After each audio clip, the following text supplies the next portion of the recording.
Hello students, मैं विवेक निर्मल PG college Hindaun city की online classes में आप सभी का स्वागत करता हूं। स्टूडेंट्स, आज हम बीएससी थर्ड ईयर मैथमेटिक्स की सेकंड पेपर ऑप्टिमाइजेशन टेक्निक के बारे में बात करेंगे। स्टूडेंट्स, सबसे पहले तो हमें ये जानना है कि ऑप्टिमाइजेशन टेक्निक है क्या। ऑप्टिमाइजेशन टेक्निक की क्यों ज़रूरत पड़ी, कब इसको मैथमेटिक्स में लाया गया। तो स्टूडेंट्स, मैं बताता हूँ कि अगर जब पुराने टाइम में, यानी कि मैं बात करता हूँ सेकेंड वर्ल्ड वार की, तो सेकेंड वर्ल्ड वार के टाइम उस टाइम जो जितने भी पावरफुल कंट्रीज थी, जैसे कि यूनाइटेड ऑफ किंगडम, यूएसए, ऐसे ही कई देशों ने क्या किया कि अपने डिफेंस जो सिस्टम था, उस डिफेंस सिस्टम को सुरक्षित बनाने के लिए उन्होंने ये चीज़ देखी कि कोई ऐसी टेक्निक हो सकती है क्या कि हम कम सीमित साधनों से कितने भी रेयर केसेस में कैसे भी युद्ध को जीत सकें।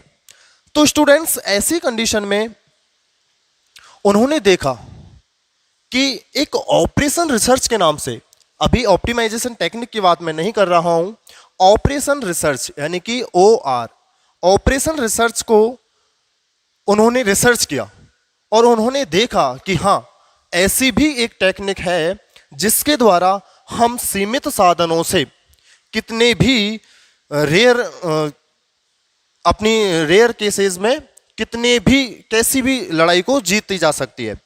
तो ऐसी कंडीशन में स्टूडेंट्स, अमेरिका के एक मैथमेटिशियन हुआ करते थे जिनका नाम था जॉर्ज बी डेंटजिग। जॉर्ज बी डेंटजिग उस समय अमेरिकी वायुसेना के अधिकारी भी हुआ करते थे। तो उन्होंने क्या किया स्टूडेंट्स, कि जैसे कि हम पढ़ते आए हैं अभी तक 11th-12th में आलेखी विधि। स्टूडेंट्स, आलेखी विधि में आपने देखा कि जब हमारे पास में चरों की संख्या 2 होती है, जब हमारे पास में चरों की संख्या 2 होती है, तो ऐसी प्रॉब्लम्स को हम आसानी से आलेखी विधि से सॉल्व कर सकते हैं। लेकिन जहां चरों की संख्या 2 से अधिक हो जाए, तो उस कंडीशन में डेंटजिग ने यह देखा कि हमारे पास में, अगर मैं नंबर ऑफ सोल्जर्स की बात करूं, सपोज मैंने जितने भी चर लिए वो नंबर ऑफ सोल्जर्स मान लिए, यानी कि नंबर ऑफ सोल्जर्स जो है वो 2 से ज़्यादा हैं, तो उस कंडीशन में उस केस को पढ़ने के लिए डेंटजिग ने क्या कहा कि आलेखी विधि को हम इसमें यूज नहीं ले सकते, क्योंकि आलेखी विधि में हम एक चर की वैल्यू दूसरे चर की वैल्यू आसानी से फाइंड आउट कर सकते हैं अगर अपने पास में नंबर ऑफ वेरिएबल्स 2 हैं। लेकिन स्टूडेंट, जैसे ही नंबर ऑफ वेरिएबल्स बढ़े, यानी कि वहां पे उन चरों की वैल्यू को फाइंड आउट कर पाना थोड़ा रेयर हो जाता है। तो ऐसी कंडीशन में क्या किया, डेंटजिग ने एक विधि को बताया जिसका नाम था सिंप्लेक्स विधि। सिंप्लेक्स विधि, सिंप्लेक्स विधि के बारे में स्टूडेंट्स हम आगे के चैप्टर्स में बात करेंगे, लेकिन ये एक बेसिक इंफॉर्मेशन थी आपके पास में कि डेंटजिग जैसे ग्रेट मैथमेटिशियन जो थे, उनके साथ ही मार्शल बोर्ड और उनके बहुत सारे सेना अधिकारी भी थे। तो उन्होंने एक्चुअल में क्या किया कि ऑप्टिमाइजेशन टेक्निक में ये चीज देखी कि हम अपनी लागत को न्यूनतमीकृत कर अपने लाभ को कैसे अधिक से अधिक कर सकें। तो ऐसी कंडीशन में स्टूडेंट्स, उन्होंने ये देखा कि अगर मेरे पास में कोई प्रॉब्लम LPP की है, यानी कि रैखिक प्रोग्रामन समस्या, रैखिक प्रोग्रामम समस्याएं, तो रैखिक प्रोग्रामन जैसी समस्याओं में स्टूडेंट्स सबसे पहले बात करते हैं कि रैखिक क्या होता है। स्टूडेंट्स, इन जनरली आप पढ़ते हुए आए हैं कि रैखिक का मतलब होता है कि कोई भी चर है उसकी पावर 1। यहां भी कुछ ऐसा ही है कि अगर मेरे पास में कोई भी चर x और y है, माना x और y दो चर हैं, तो रैखिक का अर्थ ये है कि x और y दोनों चरों के बीच, x और y दोनों चरों के बीच जो समानुपातिक संबंध होते हैं उनको एक लाइन पर कैसे इंडिकेट करें, उनको एक लाइन पर कैसे इंडिकेट करें, वो शब्द बताता है रैखिक को। और दूसरा शब्द आता है प्रोग्रामन। प्रोग्रामन का मतलब ये है कि आपके पास में सपोज कोई भी मैथमेटिकल प्रॉब्लम है, तो उस मैथमेटिकल प्रॉब्लम का जो भी सॉल्यूशन होगा, उस सॉल्यूशन के लिए आप जो भी मैथमेटिकली टेक्निक यूज में लेते हो, उस टेक्निक को एक तरह से उन्होंने नाम दे दिया प्रोग्राम। इसका मतलब ये हुआ कि एलपीपी जो है, यानी कि लीनियर प्रोग्रामिंग प्रॉब्लम, रैखिक प्रोग्रामन समस्याएं, रैखिक प्रोग्रामन समस्याओं के लिए हम इस चैप्टर में केवल बात करते हैं दो चरों वाली रैखिक प्रोग्रामन समस्याएं। सो स्टूडेंट्स, चलिए सबसे पहली चीज आती है कि रैखिक प्रोग्रामन समस्याओं के लिए यूज में, यानी कि उपयोग में होने वाले तीन मुख्य पद, रैखिक प्रोग्रामन समस्याओं के लिए उपयोग में आने वाले तीन मुख्य पद, 1, 2 और 3। स्टूडेंट्स प्लीज ध्यान से सुनिएगा, क्योंकि हर एक शब्द में डेफिनेशन का राइट वे छपा हुआ है। क्योंकि अगर एक भी शब्द को आपने इधर उधर कर दिया, यानी कि आपकी डेफिनेशन खत्म हो जाएगी। तो पहले मैं बात करता हूं कि जब मैंने स्टार्टिंग में कहा था कि ऑप्टिमाइजेशन टेक्निक का मेन जो उद्देश्य है वो यही है कि हमारे किसी भी उद्योग या फिर व्यापार जगत में, जैसे कि मैं बात करता हूं स्टूडेंट्स, जैसे कि डेयरी बूथ की मैं बात करता हूं, कि डेयरी वाले क्या करते हैं, वो ये चाहते हैं कि कैसे भी करके मेरे पास जो उत्पादन है वो इतना अधिक हो, बशर्ते मेरे पास साधन सीमित हो। दूसरा स्टूडेंट्स ये है कि अगर कोई बिजनेसमैन है, अपना कोई बिजनेस स्टार्टअप करता है, तो उस केस में वो यही चाहेगा स्टूडेंट्स कि मेरे पास में एम्प्लॉय की जो संख्या है, यानी कि नंबर ऑफ एम्प्लॉयज जो हैं वो कम से कम हो, लेकिन मेरा प्रॉफिट जो है कैसे भी करके अधिक हो जाए। तो ऐसे केसेस में स्टूडेंट्स हम पढ़ते हैं इस तरह की जो समस्याएं होती हैं वो एलपीपी के अंतर्गत आती हैं, यानी कि रैखिक प्रोग्रामन समस्याएं, जहां मैं केवल दो चरों की मैं बात करता हूं, क्योंकि इस चैप्टर में स्टूडेंट्स आपके पास में केवल और केवल आलेखी विधि को ही मैं सॉल्व करता हूं। सो स्टूडेंट्स, फर्स्ट मैं बात करता हूं ऑब्जेक्टिव फंक्शन।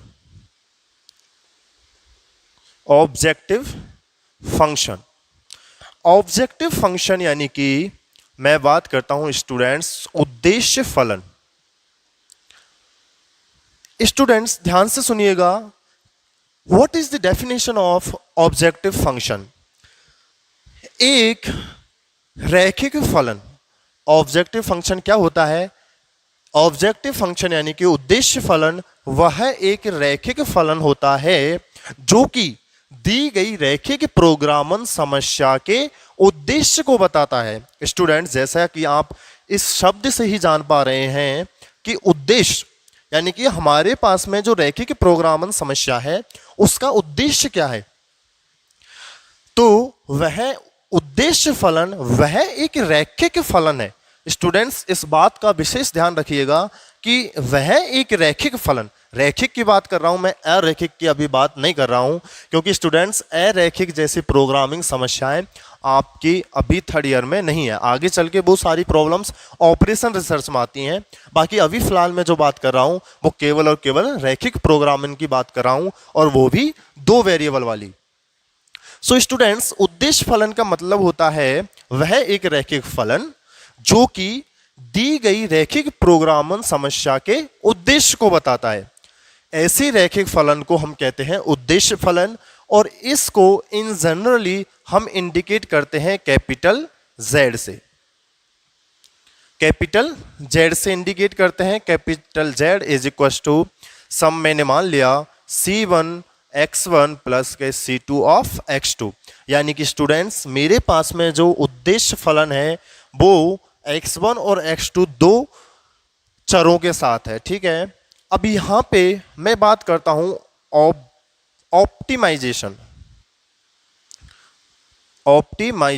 ऑप्टिमाइजेशन का मतलब है स्टूडेंट्स कि या तो ये इष्टतमीकरण को बताता है या फिर ये न्यूनतमीकरण को बताता है। अर्थात कि जो गिवन एलपीपी है उसमें जो उद्देश्य है वो क्या है, या तो इष्टतमीकरण का होगा या फिर न्यूनतमीकरण का होगा, यानी कि या तो अधिकतमीकरण का होगा या फिर न्यूनतमीकरण का होगा। सेकंड जो चीज है वो आती है स्टूडेंट्स कंस्ट्रेंट्स, CONSTRAINTS, कंस्ट्रेंट्स यानी कि प्रतिबंध। सो स्टूडेंट्स सेकंड डेफिनेशन आती है हमारी कि व्हाट इज कंस्ट्रेंट्स।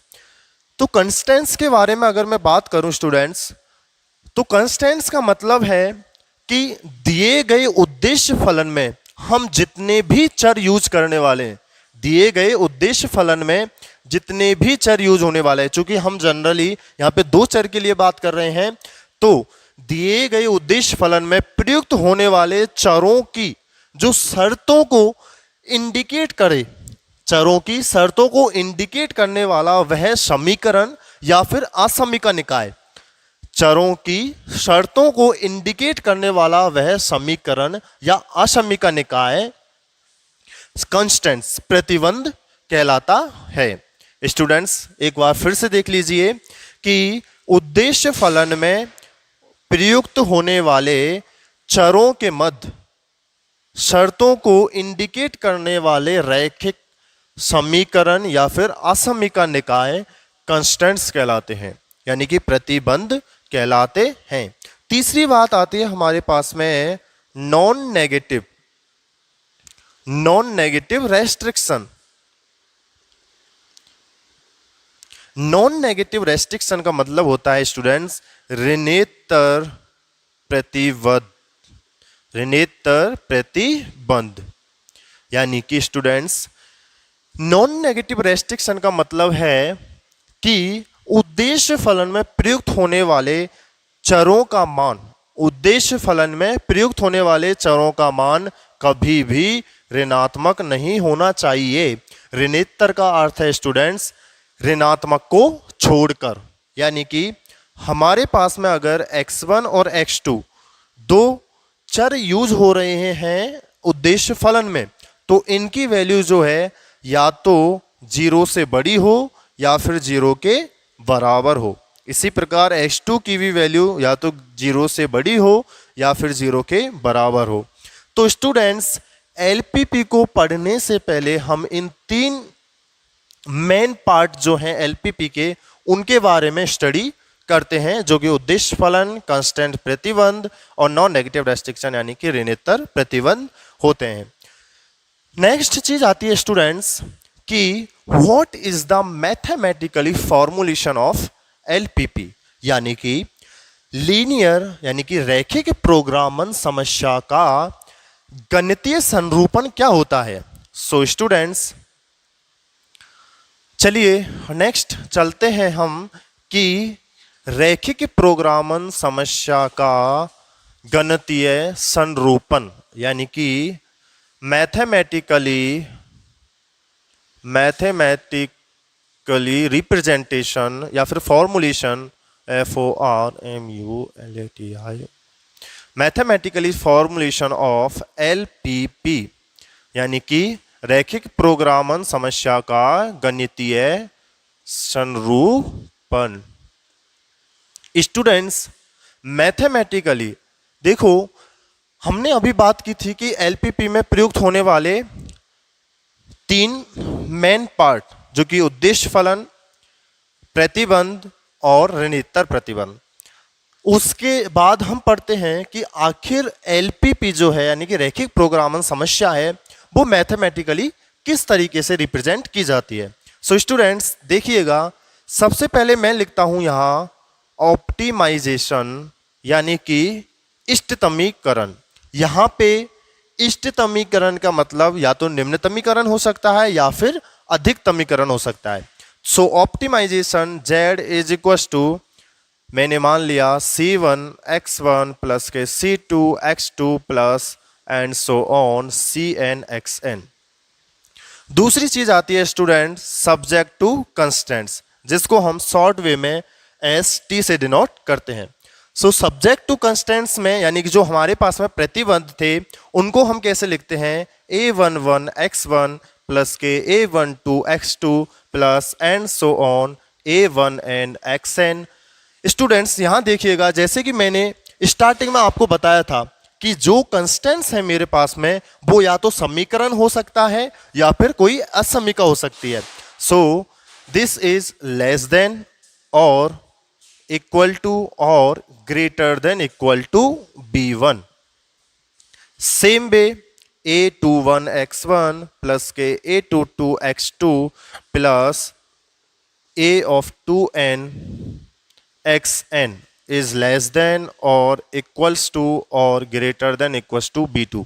ठीक इसी तरह हम क्या करते हैं स्टूडेंट्स, an1 x1 प्लस के a of n2 x2 plus and so on a of nn xn is less than और equals to और greater than equals to bn। ये हो जाते हैं स्टूडेंट्स अपने पास में सब्जेक्ट टू कंस्टेंट्स। और तीसरी जो चीज थी स्टूडेंट्स वो था नॉन नेगेटिव रेस्ट्रिक्शन। इसका मतलब ये कि हमारे पास में जितने भी एक्साइज यानी जितने भी चर उपयोग में होने वाले हैं इन ऑब्जेक्टिव फंक्शन, उनकी सभी की value greater than equal to 0 होनी चाहिए। तो इसमें मैं लिख देता हूं एंड। सो आई को मैं वेरी करा देता हूं 1 2 अप टू n। ठीक है स्टूडेंट्स, तो ये हो जाता है अपने पास में एक मैथमेटिकली फॉर्मुलेशन ऑफ एलपीपी, यानी कि एलपीपी की जो एक रूपरेखा है वो कुछ इस तरीके की होती है। आपके पास में जितने भी क्वेश्चंस होंगे वो कुछ इस तरीके के होंगे, जहां आपके पास में c1 x1 c2 x2 and so on cn xn होते हैं। और सेम वे में xi is greater than equal to 0 i from 1 to n। Students कई बार क्या होता है, इस i को हम ऐसे भी लिख देते हैं i इक्वल टू 1 n, यानी कि और ऊपर लगा देता हूं मैं वार का साइन। जो वार जो है वो ये इंडिकेट करता है कि जो i की जो वैल्यू है, यानी जो i जो है वो 1 से n तक वेरी कर रहा है। ओके स्टूडेंट्स, तो ये कुछ एक जनरल रूपरेखा है जो कि मैथमेटिकली फॉर्मुलेशन होती है एलपीपी की। ठीक है स्टूडेंट्स, नेक्स्ट हम बात करते हैं स्टूडेंट्स कि ये जो एलपीपी है, आखिर हमारे पास में इस तरीके की जो भी प्रॉब्लम होंगी उसमें किस तरह के सॉल्यूशन हमारे पास में प्राप्त होते हैं। यानी कि नेक्स्ट जो अब मैं बात करने वाला हूं वो है types of solution. Types of solution यानी कि एलपीपी के जो हल हैं उनके प्रकार। सो स्टूडेंट, सबसे पहले तो मैं बात करता हूं पहली चीज कि आखिर एलपीपी के सॉल्यूशन क्या होते हैं, एक हल क्या होता है। यानी कि जो मेरे पास में रैखिक प्रोग्रामन समस्या दी गई है उसका हल क्या है। पहली चीज तो ये होती है कि उसका आखिर जो हल है वो 1 है 2 है 3 है, यानी कितने भी हल आपके पास में प्राप्त हो सकते हैं। सो स्टूडेंट्स, पहली डेफिनेशन आती है, ध्यान से सुनिएगा। What is definition of solution of LPP, यानी कि एक रैखिक प्रोग्रामिंग समस्याओं के हल क्या होते हैं। सो स्टूडेंट्स, एक रैखिक प्रोग्रामिंग समस्या में डेफिनेशन सुनिएगा ध्यान से। एक रैखिक प्रोग्रामिंग समस्या में दिए गए चरों का वह मान, एक रैखिक प्रोग्रामिंग समस्या में दिए गए चरों का वह मान जो कि दिए गए कंस्ट्रेंट्स को सेटिस्फाई करता है, जो कि दिए गए कंस्ट्रेंट्स को संतुष्ट करे, वो कहलाता है रैखिक प्रोग्रामिंग समस्या का हल। जैसे कि स्टूडेंट्स मैं बात करूं बाय एग्जांपल, सपोज मेरे पास में है x प्लस के y is less than equal to 2। मैंने मान लिया कि इन्हीं कंस्टेंट्स में से एक कंस्टेंट जो है वो कुछ ये है, x plus y is less than equal to 2। So students देखिएगा, यूं तो मेरे पास में यहाँ सॉल्यूशन बहुत सारे हो सकते हैं, जैसे कि एक बार मैं ले लूं x की वैल्यू 1 और y की वैल्यू 1, तो x की वैल्यू 1 y की वैल्यू 1, इसका मतलब ये हुआ कि 1 प्लस के 1 जो है वो 2 के बराबर हो जाता है, जो कि लेस देन इक्वल टू 2, यानी कि इस कंडीशन को सेटिस्फाई करेगा। ठीक है स्टूडेंट्स। दूसरा मेरे पास में हल ये भी हो सकता है कि मैं x की वैल्यू ले लूं 4 और y की वैल्यू रख दूं -2। x की वैल्यू 4, y की वैल्यू -2, तो यहां से भी देखिएगा स्टूडेंट 4 माइनस के 2 जिसकी वैल्यू भी 2 होगी, जो कि लेस देन इक्वल टू 2, यानी कि इस असमीका को संतुष्ट करेगा। तो ये तो है स्टूडेंट्स दोनों इस कोई भी इस जो कंस्टेंट्स है इसके सॉल्यूशन। अब बात करते हैं स्टूडेंट्स जो दूसरी चीज है कि फिजिबल सॉल्यूशन। दूसरा पॉइंट आता है फिजिबल सॉल्यूशन, यानी कि सुसंगत हल।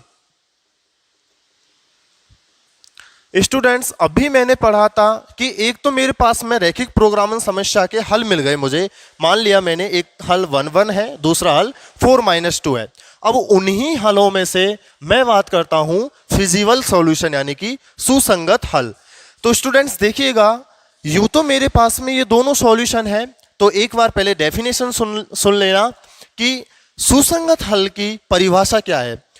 तो दिए गई एलपीपी के वे हल, दी गई रैखिक प्रोग्रामिंग समस्या के वे हल जो कि दिए गए प्रतिबंध के साथ साथ, जो कि दिए गए प्रतिबंध के साथ साथ नॉन नेगेटिव रेस्ट्रिक्शन अर्थात ऋणेतर प्रतिबंधों को भी संतुष्ट करे। स्टूडेंट्स एक बार फिर से मैं ये डेफिनेशन बोल रहा हूं कि सुसंगत हल वे हल होते हैं, सुसंगत हल एक रैखिक प्रोग्रामिंग समस्या के वे हल होते हैं जो कि दिए गए कंस्टेंट्स के साथ साथ नॉन नेगेटिव रेस्ट्रिक्शन जैसी कंडीशंस को भी सेटिस्फाई करे।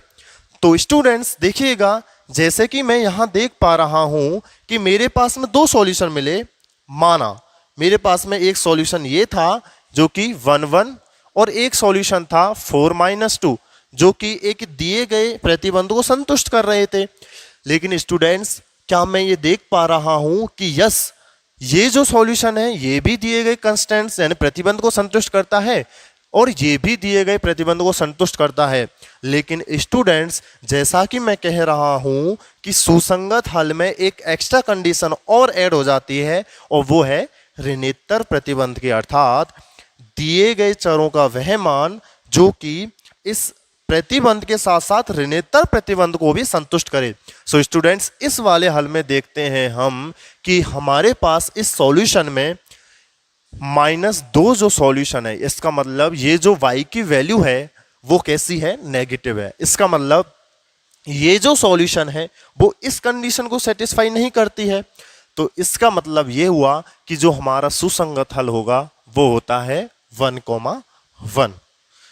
सो स्टूडेंट्स एक बार फिर से ध्यान रखना कि हल में से वे हल जो कि सब्जेक्ट टू कंस्टेंट्स के साथ साथ यानी प्रतिबंधों के साथ साथ ऋणेतर प्रतिबंधों को भी संतुष्ट करे, जैसे कि पॉजिटिव और पॉजिटिव, दोनों ही वैल्यू पॉजिटिव है। इसका मतलब ये हमारे पास में चला जाता है फिजिबल सॉल्यूशन के अंदर। स्टूडेंट्स तीसरी जो सॉल्यूशन का टाइप है वो है ऑप्टिमल सॉल्यूशन। ऑप्टिमल सॉल्यूशन मतलब इष्टतम हल। स्टूडेंट्स जरा ध्यान से सुनिएगा कि अभी तक मैंने हल सुसंगत हल की बात की है, अब मैं आता हूं इष्टतम हल की। डेफिनेशन को आप जितना हो सके, जितनी एक्यूरेसी डेफिनेशन में दिखा सको प्लीज दिखा दीजिएगा, क्योंकि अगर एक शब्द भी ऊपर नीचे हुआ इसका मतलब आपकी डेफिनेशन जो है वो खराब हो जाती है। तो अब मैं बात करता हूं इष्टतम हल की। ध्यान से सुनिएगा स्टूडेंट्स, इष्टतम हल वे सुसंगत हल हैं, इष्टतम हल वे सुसंगत हल हैं जो कि दी गई रैखिक प्रोग्रामन समस्या के उद्देश्य की पूर्ति करते हैं। उद्देश्य की पूर्ति से मतलब है स्टूडेंट्स कि अगर मेरे पास में जो उद्देश्य फलन है वो मैक्सिमाइज का है, यानी कि अधिकतमीकरण का है, तो इन सुसंगत हल में से वे सुसंगत हल जो कि इस z की मैक्सिमम वैल्यू दे, वही हल इस गिवन लीनियर प्रोग्रामिंग प्रॉब्लम का इष्टतम हल कहलाता है। और अगर मेरे पास में जो ये ऑब्जेक्टिव फंक्शन है वो मिनिमाइजेशन का है, तो वह सुसंगत हल जो कि दी गई रैखिक प्रोग्रामिंग समस्या के उद्देश्य के लिए मिनिमम वैल्यू देता है, वह कहलाता है इसका इष्टतम हल। सो स्टूडेंट्स, जैसे कि मैंने मान लिया, इन जनरली आप देख सकते हैं कि अगर मेरे पास में z की कुछ वैल्यू मिली, मैंने मान लिया कि एक सुसंगत हल पर मेरे पास में z की वैल्यू मिली 8, दूसरे सुसंगत हल के लिए मेरे पास z की वैल्यू मिली 16, तीसरे पर मेरे पास में वैल्यू मिली 9 और चौथे पर मेरे पास में वैल्यू मिली सपोज 16.50। मतलब स्टूडेंट्स, अगर मेरे पास में 4 सुसंगत हल हैं और मेरे पास जो उद्देश्य है वो मैक्सिमाइज का है, तो मेरे पास जो इष्टतम हल होगा वो किस पॉइंट पर होगा? इस पॉइंट पर, यानी कि जिस पॉइंट पर z की वैल्यू 16.50 है वही उस LPP का इष्टतम हल होगा। सो स्टूडेंट्स, ये अभी मैंने बात किया कि types of solution of A LPP, type of solution of A LPP। इसके बाद स्टूडेंट्स मैं बात करता हूं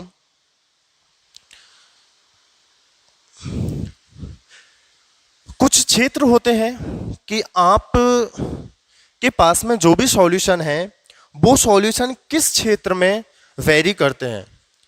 कहने का मतलब स्टूडेंट्स ये हुआ कि अगर एक बेसिक आइडिया ले लीजिए आप कि क्षेत्र का मतलब क्या होता है।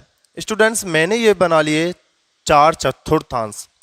तो स्टूडेंट्स, मैंने मान लिया, देखो स्टूडेंट्स, इन जनरल हम ग्राफिकली मेथड कैसे यूज करते हैं, आलेखी जो विधि होती है कि मेरे पास अगर x + y is less than equal to 2, वही एक असमीका है। इस असमीका के लिए आप ग्राफ को कैसे इंडिकेट करोगे कि एक बार मैं क्या ले लूं, x की वैल्यू 0 तो y की वैल्यू, क्योंकि अब आलेखी विधि हम जानते हैं कि आलेखी विधि से इस असमीका को सॉल्व करने के लिए सबसे पहले मैं इसको समीकरण में व्यक्त करता हूं। यहां से अब मैंने मान लिया कि x की वैल्यू 0 है, तो स्टूडेंट y की वैल्यू कितनी हो जाएगी? 2।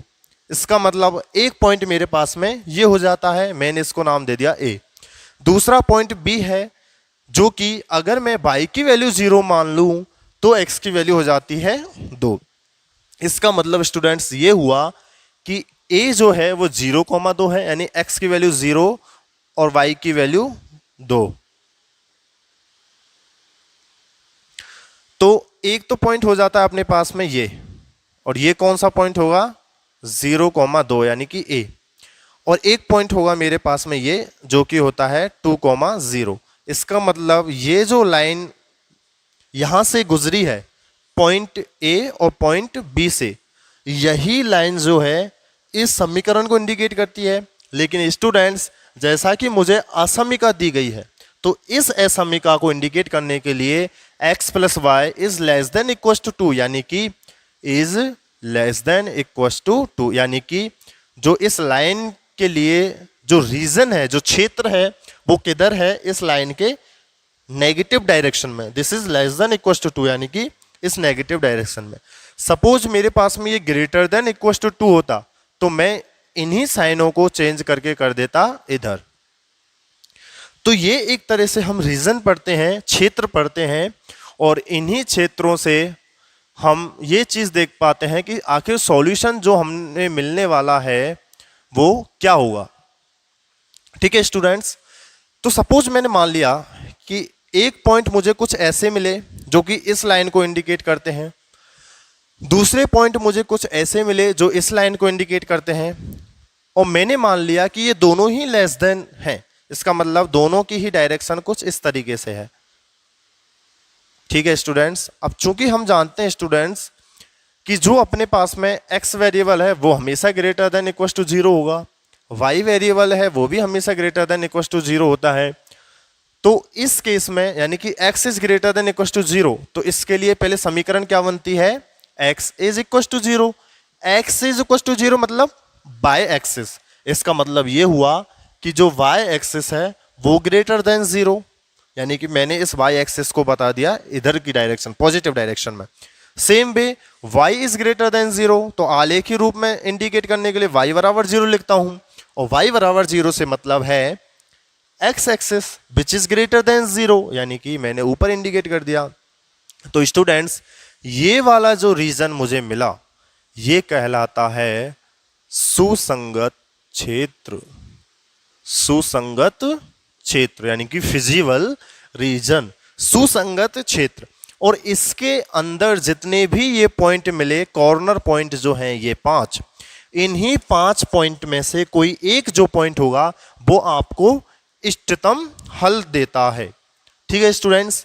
स्टूडेंट्स यहाँ पे एक चीज जानने की ये है कि अगर आपके पास में कोई एक ऐसी प्रॉब्लम आ गई कि सर मुझे इस पॉइंट पर भी एक इष्टतम हल मिल रहा है और सर इस पॉइंट पर भी एक इष्टतम हल मिल रहा है, तो उस केस में स्टूडेंट्स जो ये पूरी लाइन होगी यानी कि इस पॉइंट से इस पॉइंट के रेस्पेक्ट में ये जो पूरी लाइन होगी वो पूरी लाइन ही आपके लिए दी गई रैखिक प्रोग्रामिंग समस्या के इष्टतम हल को इंडिकेट करती है, यानी कि इस पूरी रेखा पर आपको इष्टतम हल मिलते हैं। इसके अलावा स्टूडेंट्स अगर मेरे पास में ये तो था एक सुसंगत क्षेत्र, अगर मेरे पास में एक क्षेत्र में देखूं कि मैंने मान लिया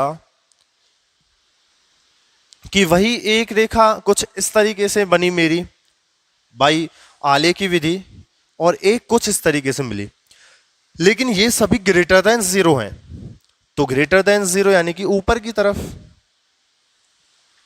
तो स्टूडेंट्स देखिएगा मैं यहां पे देख पा रहा हूं कि जो ये क्षेत्र है वो इन्फिनिटी तक जा रहा है। इन्फिनिटी तक जाने का मतलब ये हुआ कि ये जो क्षेत्र कहलाता है वो कहलाता है अपरिबद्ध क्षेत्र, अपरिबद्ध क्षेत्र यानी कि अनबाउंडेड रीजन, अपरिबद्ध क्षेत्र अनबाउंडेड रीजन कहलाता है। अब स्टूडेंट्स प्रश्न उठता है कि सर क्या अपरिबद्ध क्षेत्र में जो सॉल्यूशन होता है वो अपरिबद्ध ही होंगे या फिर एक यूनिक भी होता है? तो उस केस में स्टूडेंट्स मैं ये देख पाता हूं दो बातें आपको जानने की हैं। पहली ये कि स्टूडेंट्स अगर इन पॉइंट पे आपको ऑप्टिमल सॉल्यूशन मिल जाता है तो मैं कहूंगा अगर इनमें से किसी एक पॉइंट पर आपके पास में एक सॉल्यूशन मिल जाता है इष्टतम हल, तब तो अद्वितीय इष्टतम हल होगा। लेकिन स्टूडेंट्स अगर मेरे पास में इस पॉइंट के साथ साथ इस क्षेत्र में कहीं पे भी एक और पॉइंट ऐसा आ गया कि जो इस पॉइंट पर भी इष्टतम हल हो, तो उस केस में ये पूरी लाइन जो है वो इष्टतम हल को इंडिकेट करेगी और इस केस में आपके पास में जो इष्टतम हल का जो कंडीशन है वो हो जाती है अपरिबद्ध अनबाउंडेड। नेक्स्ट क्लास में स्टूडेंट्स हम कुछ एग्जांपल्स देखते हैं, बाकी अभी फिलहाल आप इसी चीज को रिवाइज कीजिए। Thank you.